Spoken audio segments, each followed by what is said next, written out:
okay, there is a lot of people that post videos on all these websites, and they have a platform, and a lot of times you have to read between the lines. You have to really be careful of these individuals that claim, oh, we're promoting black unity and we're promoting black togetherness, and you find out that these people are just as hateful as some of the ones that you don't want to follow. What needs to be done with all of the divisive race pimps and community agitators inciting violence and encouraging acts of terrorism on communities and their citizens? And then race pimping, they blame it on liberals. They say it's a multi-trillion-dollar business of liberalism. And so a lot of times people finger point. They blame Republicans. They blame the liberals. Like my mom, she stays in South Carolina, so she tells me about all the churches that were burned. Like after that incident happened with Dylan Roof, with the 9 black people being killed and gunned down by him, that they didn't mention the churches that were being burned thereafter. Shortly after, there were people that went out and burned some black churches, and it's still happening. And recently they put on the side of a church in Mississippi, they said vote Trump, and they spray painted it, and I believe they firebombed it, through Molotov cocktails or whatever they did. I didn't read a whole lot about, but I know they vandalized the black church, and it was supposedly a historical black church. So there's a lot of hate out there, and I use this right here because you see this guy, he could be just harmlessly, maybe he could be looking at something he wants to buy, or he himself could be a race pimp. Maybe he's promoting hate, or maybe he's promoting hate to black women. Maybe he had bad relationships. So he posts his videos about how he hates black women, and he uses memes and hate videos and statistics on fatherless kids in the black community. Maybe he owes child support, and then you got Donald Trump. We already know about him. And so there's a whole lot of hate, and then there's not only social media, on TV, on the news. Every time you turn on the news, there's somebody hating on somebody for some reason, and there's people trying to fight for their rights to be heard, to be vocal, to be treated with respect, or to be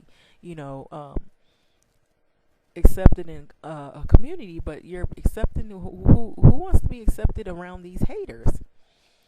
And then you have like this thing here, Uncle Ruckus syndrome, where is what I say, where you have these people, they are black themselves, but they'll post a lot of videos about how they hate the black community.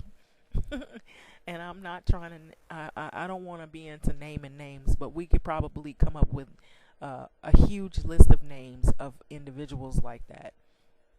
Anywhere from they hate black women, or they just hate black communities, or they call them the N-word.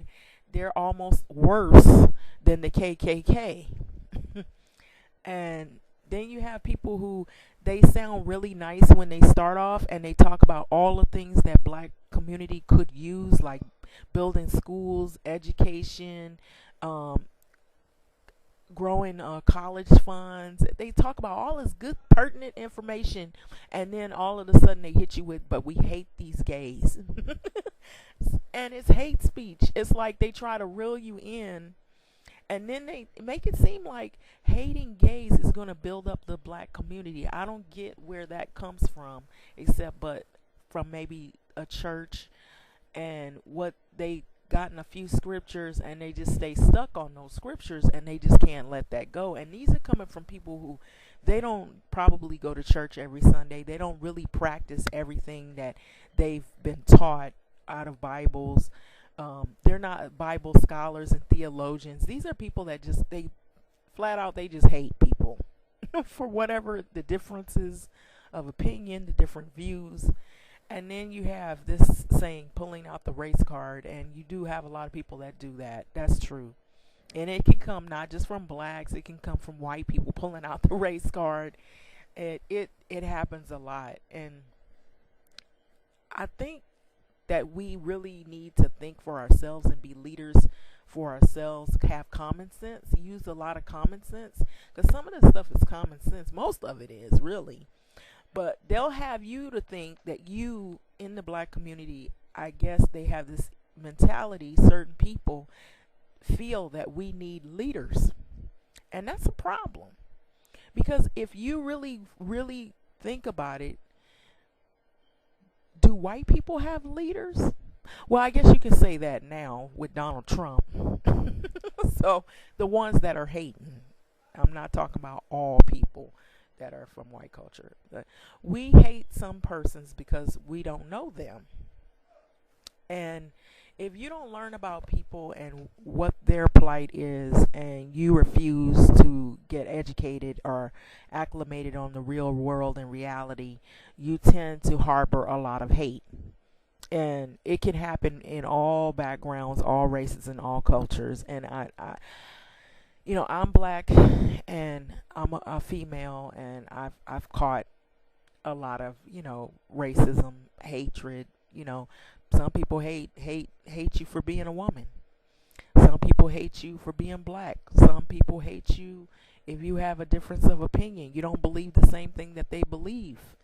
And I feel that that's wrong, and it happens all the time. But I've gotten used to it because I know there's so many people out there that are like this.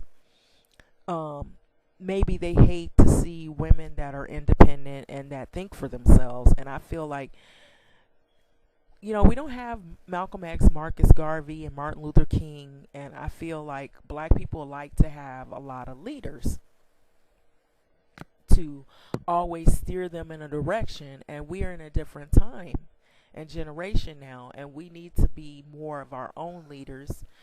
I'm not trying to promote whether people have to agree with everything that I say, but I really do feel like I'm trying to be impartial. I really do feel like we need people who to be more commonsensical and think for yourselves. Hate, it has caused a lot of problems in the world, but it has not solved one yet. And so also I want to say that a lot of these people promoting all these videos to say that they're starting movements, and I really haven't seen them really building up the black community with these movements. I've seen, certain professors and certain scholars or people who are supposed to be like black scholars, or they're journalists, and they have a lot of good information, and then they have somehow they turn it around to hate another social group. And I feel like this is the problem I have. I don't understand why they hate on gay people as if that's going to lift the black community. I don't get that. That's a whole nother, social group. And then they say, oh, it's the gay agenda. Well, don't black people have an agenda too, called the black agenda? I've heard that. So everybody has an agenda. So they say it to say like it's divisive, like, oh, it's going against black people. But do you know there are black gay people? So I think that's going to flop because in terms of, hating on gays, because you have to realize that's from every culture. There's a lot of people from different cultures that are gay, lesbian, LGBTQ. So that's not going to fly because you're going to turn around and then those black people are going to rise up that are in the gay community. They're going to say, wait a minute, you hating on me twice, 3 times, especially women. They're going to say, I'm a woman, you hating that, and then you hate me because I'm a female, you hate me because I'm black, and then you hate me because I'm lesbian.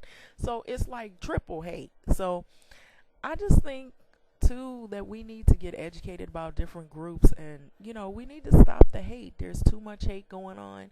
It's not going to build any communities. None.